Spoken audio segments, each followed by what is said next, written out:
The next PDP page is the Progress Assessment page. This page allows you to provide a status update for your project or program. Unlike some of the other pages, this page will likely be updated more frequently, but it should at least be updated before every board meeting and before your steering group meetings. Most of the information on this page is prevalent in the board reports that you will see through reporting. The first section on this page is the project ID and name. These you do not need to worry about, as they will be automatically generated by your admin when created in the system, as with previous pages. Status report date, however, is an important field. This date should be the date that you last updated this page and informs reporting as such. You can use the Smart Calendar to select the relevant date.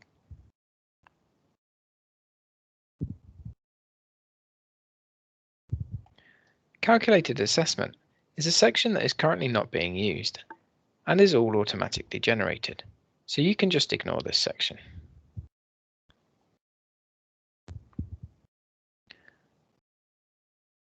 The next section of this page is to do with RAG statuses. Under RAG status guidance, you will see that there is a little bit of guidance for red, amber, and green, and what we mean by these. You can then use this to help inform your selections under last reporting period and this reporting period. Last reporting period is simply the last time that you reported this page. This reporting period is the time that you are currently updating the page. You will, however, need to manually move this reporting period to last reporting period before you do an update.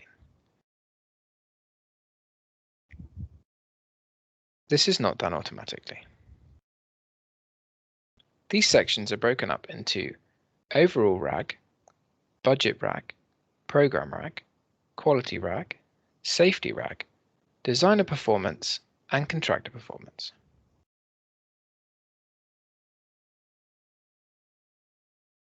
To update these, simply click in the little box to select a value. Again, each of the options has a little bit of text to help inform your decision.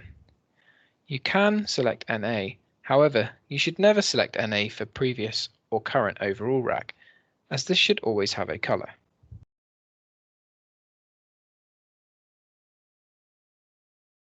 You may, however, wish to choose the NA option for some of the other specific areas.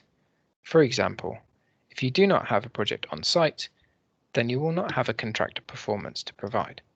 Therefore, you can select NA. As a minimum, though, the previous and current overall RAGs should always be completed. The next section on this page allows you to provide your narrative update for your status.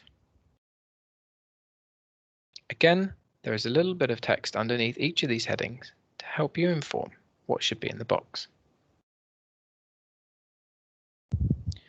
Summary for IPMR is only limited to 60 words, but information included in here should always be suitable for the public domain. This is because this is taken and put into the public monitoring report. So you should be very careful what is actually included in this section. Summary for DLT/CDT is actually your executive summary for the project or program, and is your most important high-level narrative update. Again, this is only limited to 100 words, so should really be the headlines. Path to Green, as it suggests, is a narrative for you to include if your project is anything other than green on your overall RAG status.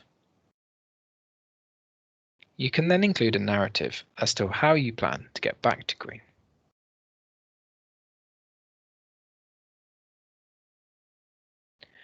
Progress for current period and plan for next period are probably where you will put your most detailed updates.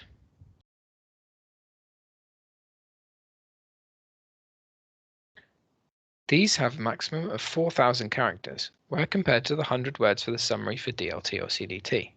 So this allows you to include a lot more detail.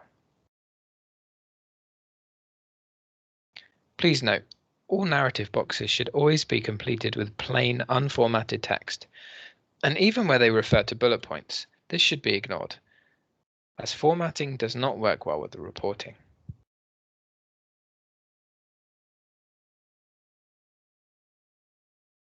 Project status, again, as in the first PDP page, allows you to select whether your project is active, on hold, withdrawn, or closed.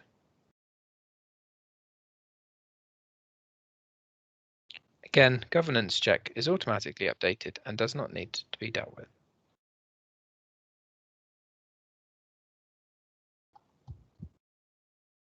That concludes the PDP page 4.